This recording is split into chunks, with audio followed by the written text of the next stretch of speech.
Content monetization অপশানটা কিছুদিন আগে ফেসবুকে দেখাচ্ছিল, কিন্তু এখন আর ওই অপশানটা শো করছে না বা কন্টেন্ট মনিটাইজেশনটা দেখাচ্ছে না কেন। তো চলো বন্ধুরা, আজকে এই ধরনের প্রশ্ন নিয়ে তোমাদের কাছে চলে এসেছি যে আগে কন্টেন্ট মনিটাইজেশন অপশানটা দেখাচ্ছিল কিন্তু এখন আর শো হচ্ছে না, কেন এরকম হচ্ছে সব কিছু তোমাদেরকে এই ভিডিওর মাধ্যমে আমি বলে দেব। তো ভিডিওটি প্রথমেই সেভ করে দেবে বা শেয়ার করে রেখে দেবে। তোমাদের যদি দেখার সময় না থাকে তাহলে পরে কোনো একটা সময় করে দেখে নিও। কন্টেন্ট মনিটাইজেশন অপশানটা আগে শো করছিল কিন্তু এখন আর শো করছে না। এর প্রথম কারণ হলো এলিজিবিলিটি প্রবলেম বা আপনার যোগ্যতা পূর্ণ হয়নি।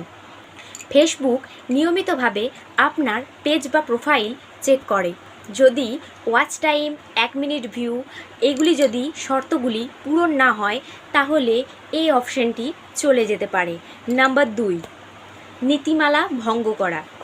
কপিরাইট কন্টেন্ট, পুনরায় ব্যবহার করা ভিডিও, কোনো রকম ফেসবুকের যেগুলি করা যাবে না সেরকম ধরনের ভিডিও যদি তুমি বানিয়ে থাকো তাহলে এই অপশানগুলি ফেসবুক নিয়ে নিতে পারে। এক কথায় বলা যায় যে এই অপশানগুলি তারা বন্ধ করে দিতে পারে।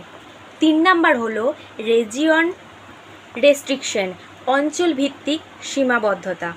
সব দেশে একসাথে কন্টেন্ট মনিটাইজেশনটি চালু হয় না, কখনো কখনো দেশে টেস্ট হিসেবে আসে আবার সরিয়ে নেয় ফেসবুক।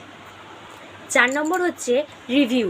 ফেসবুক মাঝে মাঝে আপনার পেজ বা প্রোফাইলটিকে রিভিউতে রাখে, তখন কিছু অপশন সাময়িকভাবে হাইড হয়ে যেতে পারে। তাহলে বন্ধুরা এর সমাধান কি হতে পারে?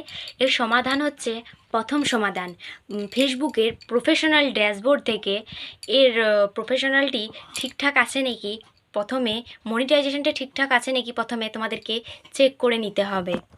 আর কন্টেন্টটি সবসময় নীতিমালা অনুযায়ী বজায় রেখে করতে হবে, আর অরিজিনাল কন্টেন্ট করতে হবে। সবসময় নিজস্ব কন্টেন্ট, অরিজিনাল কন্টেন্ট করতে হবে, আর সব কিছু রুলস মেনে কন্টেন্টটি তৈরি করতে হবে।